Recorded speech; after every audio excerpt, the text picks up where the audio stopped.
I shared with my language motivational partner about how I was doing a volunteer translation job and how someone else had to be called in to complete the job. And I was thinking, why am I here and all of this? And so I shared that with her, and then she gave me her response. And I think that any language learner would like to hear what her response is. So I'll be sharing some of that with you, as well as some of my thoughts about that and a few other things. My name is Franklin, and this is first1000hours.com.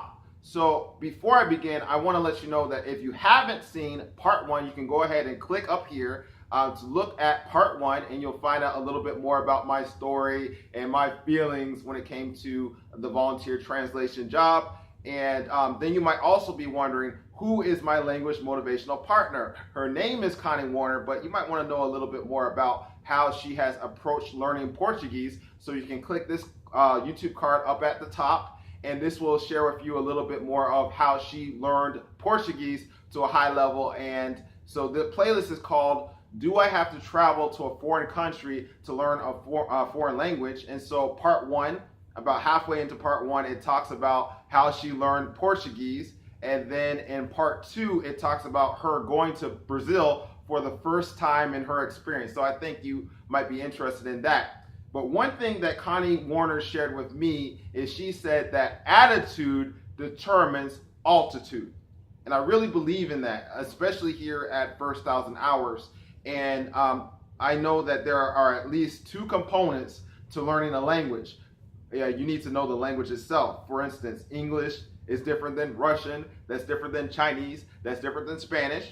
But then you also need to know how to learn a language. So here at First 1000 Hours, I really try to focus on how to learn a language. And one of the principles of how to learn a language is having the right mentality, or a mentality of a successful language learner. And so our mentality is important because it's going to help us know how to deal with challenges. And so if we have the right mentality or the right attitude, then we can get to a high level in the language. And so this is what else she said. She said, you have to focus on all the things you did right. And so one of the things I did right is I accepted a challenge. And that was a challenge to do a volunteer translation or interpreting job. So what happens with that is I didn't exactly know what the people were going to say when I was doing this translation job. And I think in the previous video I said it was for one person, it was really for a family. And so I didn't know what the words were going to be, but I put myself in this challenge, this difficult thing.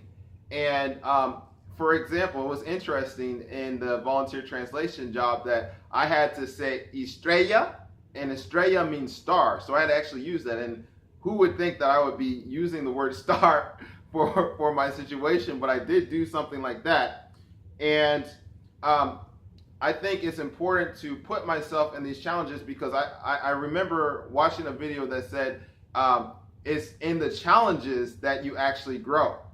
And I want to highlight another playlist that I put together about other challenges that I faced in my Spanish language learning journey and how I've overcome them. And I think you'll be interested in them. One of the videos especially, you might laugh and crack up a little bit, but hey, that's okay. And I hope you do actually. Now let's say if I was trying to be a weightlifter and I wanted to lift about 300 pounds, and that was like my goal in weightlifting, and maybe I wanted to be able to bench press 300 pounds, and I don't know, after weightlifting for, let's say, 2 or 3 years. And so I start with 10 pounds, and I do it, and I keep, I just do this, like it's not that big of a deal. So then I go to 15 pounds, and I'm just lifting up the weights with both my hands or whatever, and I go to 25 pounds, and I go to 40 pounds, and I start bench pressing, and I'm bench pressing 50 pounds. And I just stay at 50 pounds. I never get past 50 pounds. And then after a while, it becomes pretty easy. I'm like, oh, yeah, I can do this. I can handle this. And then the day comes for me to bench press 300 pounds after the third year. Do you think I'll be ready for bench pressing 300 pounds when I've only been practicing with 50-pound weights.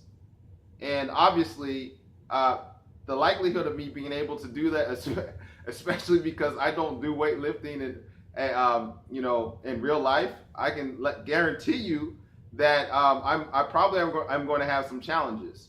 And so in language learning, I think it's good to continually be growing and pushing myself and making things a little bit harder for myself, because the things that I thought were hard at one point are going to get easier if I'm continually challenging myself.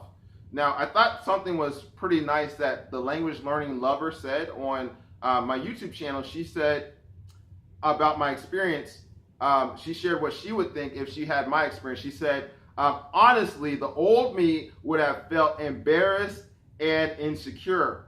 The new me would view it as a fantastic language opportunity. And I really like that, what she said there, especially the last part and even the first part, because I like the fact that she had a mind shift or a mentality shift.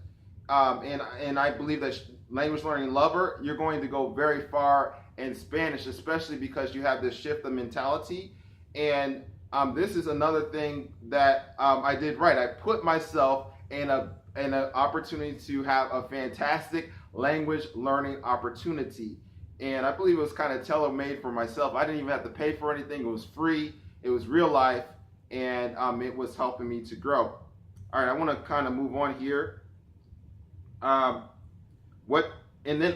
other thing I should say is I was able to get to know better Spanish-speaking people in my area, which I think is good to have those type of connections. And one other thing Connie said is, she said, also think back to where you were a year ago to see your progress. I do this on holidays. Languages are a lifetime pursuit. And so if I look back on where I was last year, for the whole year, I didn't attempt to be a volunteer interpreter. So I did something new this year, and I'm very happy that I did that. And so I thought that even this time, it was even better for me to even attempt to do things like this. And I know I'm just in the beginning stages of being an interpreter. I've had a dream of potentially being able to translate people's sermons and things like that in the future. I would like to actually go on a mission trip to a Spanish-speaking country, and I think about the one I would like to go to, and I'm thinking, oh man, it would be nice to really get to a high level in Spanish. I don't have a goal necessarily of having a job being an interpreter, but I want to get to a high level in Spanish and be able to do whatever I want with that language. And one of the things which would be nice would be to be an interpreter. So I had that idea and that dream and all that stuff, and I would talk to myself and my duplex and in Spanish or whatever, and just kind of imagine being an interpreter. But then I got a real life situation where I was able to put that in practice.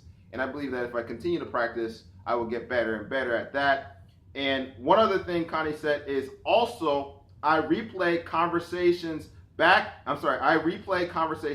in my mind over and over again, and I imagine doing them again. And this time I fill out my sentences better and get my conjugation and so on. It's actually a sports psychology technique. You imagine the perfect golf swing over and over again. It's mental practice. Then when you actually do it again, you'll see improvement. I have the habit of having imaginary conversations all day long. If I'm driving, I pretend I'm giving a Brazilian a tour. I pass a mailbox. I imagine explaining to them what it is and how the U.S. mail system works, for example. I also replay real conversations and especially focus on what I had trouble with. I call that English brain lock, when the Portuguese just vanished for a second. All this is mental rehearsal. Your thoughts really do impact the rest of your body. If you imagine yourself having confident, easy conversations, eventually that will become reality. And I'm wondering, has anybody ever tried to have some type of mental rehearsal like Connie Warner was explaining? I know I opened up my experience, last week and was asking for have a conversation with you and things like that. And I didn't have anybody that talked about these mental rehearsals. So I thought that was kind of unique that Connie mentioned that, but I think there's a lot to be gained from going back over in the mind and just imagining yourself doing better in the experience that you had with using your target language. So I wanted to let you know about that. And this to me goes along with a text in the Bible that is in Proverbs that says, as a man thinketh in his heart, so is he. And that's in Proverbs 23, and I believe verse 7. And let me look at this. It says something else here. Connie also said this: don't let other people intimidate you. Oh, Susie over there is perfect at English and Spanish. That comparison doesn't do anything to help you. It is only helpful for education. I think of languages as an internal conversation with myself. Then I don't worry what other people are saying or doing because I'm in my own private world, so to speak. And so that is extremely helpful to me to remember.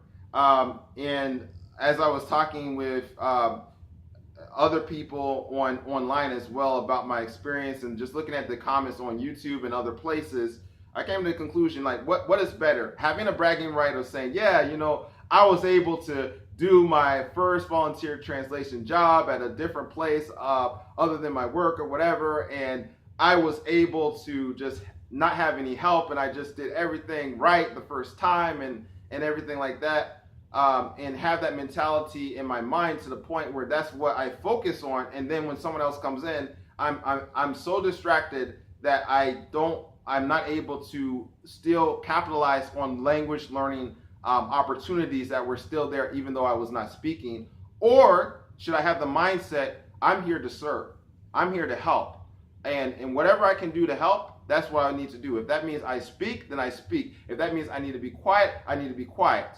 If that means I just need to observe, I observe. And I think that would be better, and because this is what the language learning lover said as one of her ideas that she would have thought about, or she would think to do in that situation. She said, I would pay close attention and write down what I learned. I would probably even get the contact info of the person they brought in and ask if I could shadow in the future. Now, what if I had thought like that? I was not thinking like that. I was so into myself, which was crazy, that I didn't think about, hey, maybe I could have a potential opportunity to come back and to do something in the future by even getting the contact information of that person.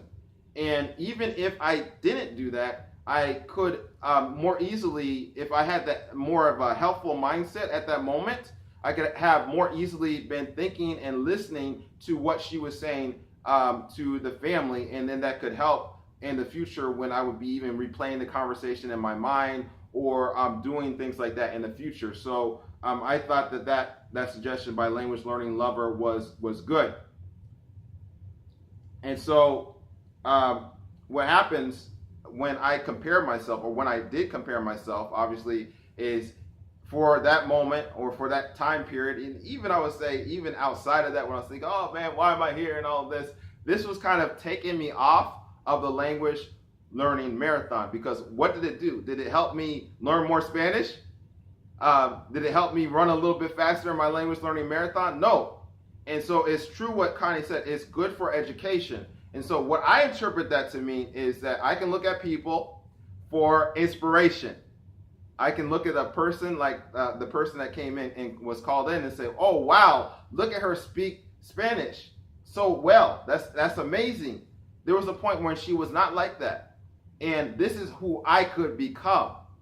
And I can look at people maybe online, or you can look at myself, and I talk about difficulties and struggles. You can say, okay, well, I see that person's mistakes. Let me learn from that. Let me not do the same mistake that Franklin did or someone else did on YouTube. Let me gain education from people that I look at. But I only compete against myself. Now, that shouldn't be an easy competition. You shouldn't just strive to just have something easy because you're competing against yourself. Again, you need to challenge yourself. You need to be continually growing. I need to be continually growing. And when we challenge ourselves like that, then we can be comfortable being in the presence of even native level speakers in our target language and not being intimidated, because we know that our language learning marathon isn't against them, it's against ourselves. Okay, let me just continue to move on here.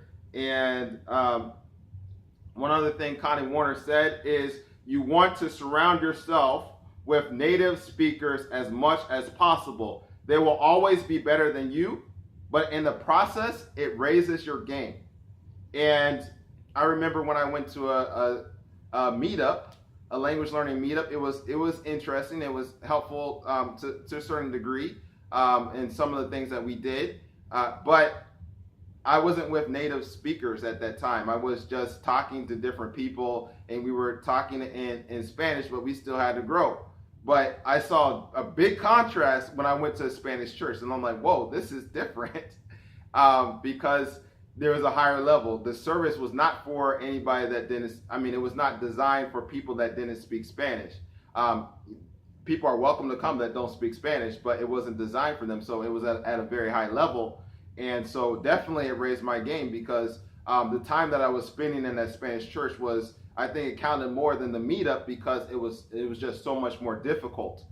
And now Connie has really followed her own advice as far as being with native speakers. She spends a lot of time, reading and listening to things in Portuguese, and actually she's learning German as well. But what was interesting last year, I believe, is that she was a bridesmaid in a Portuguese wedding.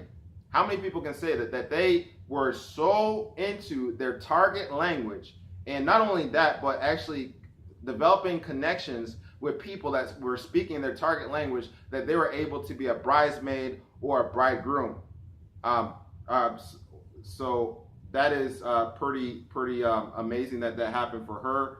And so what I get from that as well is that I need to go to a Spanish church from time to time. The last 3 weeks I've been going in the afternoon, on Saturday afternoon, to a Spanish speaking church, and so that has been helpful for myself. And I will do that from time to time. I have my main church that's an English speaking church that I go to, but there's a church just down the road, and so it's like, why don't I take advantage of that opportunity? I've probably been to that church, I would say maybe like 25 times or 30 times. I don't know. I'm losing track of the amount of times I've been there, but a lot of those times were last year. But now it's a new year, and I have a little bit more time where I can spend at that church, especially because the days are long and different things like that. And they have a service that doesn't really conflict with the service that I go to. I'm at my English speaking church, so I'm like, okay, let me take advantage of that opportunity. And then also I have online language partners. I would say a main language learning partner, but I have other language learning partners, and I have connections that I can have with people that are native Spanish speakers, and I need to continue to take advantage of that, because again, that's going to raise my game. I don't depend on other people. I can still read on my own. I still can do other things on my own, and so I can still utilize opportunities even if I'm not speaking to anybody. And a lot of times, most of the time, I'm doing things on my own. But then, it's good to continue to talk to people in real life, and get to a higher level like that. I did want to say something else about challenge. I forgot to mention that some people's challenge is, it could be different. Like my marathon is different than your marathon. Your challenge might be, you might need to read a book in your target language for the first time. You might say, that makes me feel uncomfortable. But when are you going to pick up a weight that's heavier than 50 pounds? Or it might be that you need to watch something for an hour in your target language, and you might not understand everything. But hey, those things are going to get you to a higher level. It's going to get easier, especially if you combine both of them together, reading and listening. I'm telling you, it's very helpful. I've already talked a lot about that in other videos that you can see on this channel.